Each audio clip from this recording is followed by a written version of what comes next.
పాకిస్తాన్ ఇప్పుడు భయంలోనే ఉంది. ఎందుకంటే కిరాణా హిల్స్లో పాకిస్తాన్ అణ్వ ఆయుధాలు దాచింది. దానికి ఒక 10 కిలోమీటర్ల దూరంలో ఉన్న ఎయిర్ బేస్ పైనే మనం కొట్టాం. పాకిస్తాన్ అనుకుంటూ ఉంది అక్కడ నుంచి రేడియో ధార్మిక పదార్థాలు లీక్ అవుతున్నాయని. కానీ దీనిపై మన ఆర్మీ ఒక క్లారిటీ ఇచ్చింది. కిరాణా హిల్స్లో అణ్వాయుధాలను పాకిస్తాన్ దాచిందనే విషయం ఇప్పుడు ప్రపంచానికి అర్థమైపోయింది. పాకిస్తాన్ అణ్వాయుధాలను ఎక్కడ దాచింది అంటే ఆ కిరాణా హిల్స్లో ఉన్న ఆ కొండ ప్రాంతంలోనే పాకిస్తాన్ తన అణ్వాయుధాలను దాచింది. అయితే మనం ఆ అణ్వాయుధాలు దాచిన ప్రదేశానికి ఒక 10 కిలోమీటర్ల దూరంలో మనం అటాక్ చేసాం. ఆ అటాక్ చేసిన ఏరియాను కూడా ఇప్పుడు మీరు ఆర్టీవీ స్క్రీన్ పైన చూడొచ్చు, దాడికి ముందు దాడికి తర్వాత. అయితే పాకిస్తాన్ అంటున్నట్టుగా, ప్రపంచ దేశాలు అనుకుంటున్నట్టుగా కిరాణా హిల్స్ని మనం టార్గెట్ చేయలేదు, సోషల్ మీడియాలో వస్తున్నట్టుగా మనం కిరాణా హిల్స్ని టార్గెట్ చేయలేదు అని ఎయిర్ చీఫ్ మార్షల్ ఏకే భర్తీ ప్రకటించారు.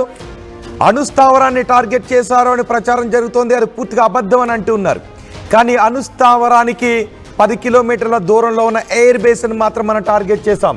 ఆ ఎయిర్ బేస్ని టార్గెట్ చేస్తున్నప్పటి దృశ్యాలు మీరు ఆర్టీవీ స్క్రీన్ పైన చూడొచ్చు. ఎయిర్ బేస్ దాడికి ముందు, దాడి తర్వాత కూడా ధ్వంసమైన ఎయిర్ బేస్ను కూడా మీరు ఆర్టీవీ స్క్రీన్ పైన చూడొచ్చు.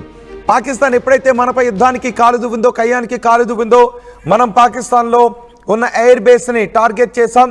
ఆ ఎయిర్ బేస్ అంతా కూడా, పాకిస్తాన్లో ఉన్న ఎయిర్ బేస్లన్నీ కూడా గుంతలుగా మారిపోయాయి. అక్కడ నుంచి ఎయిర్ క్రాఫ్ట్లు ఎగరటానికి అవకాశం లేని విధంగా ధ్వంసం జరిగాయి. ఒకసారి మీరు ఆర్టీవీ స్క్రీన్ పైన చూడండి.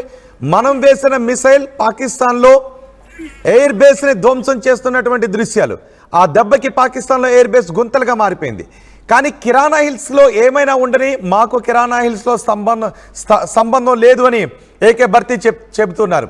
ఎయిర్ చీఫ్ మార్షల్ ఏకే భర్తీ చెబుతున్నారు, మా టార్గెట్లో కిరాణా హిల్స్ లేదు అని చెబుతున్నారు. ఏదైతే ప్రచారం జరుగుతుందో కిరాణా హిల్స్లో ఉన్న అణుస్థావరాన్ని టార్గెట్ చేశారు అని, మా టార్గెట్లో అసలు కిరాణా హిల్స్ లేదు, కేవలం మేము సర్గోదా ఎయిర్ బేస్ పైనే దాడి చేశామని చెప్తున్నారు.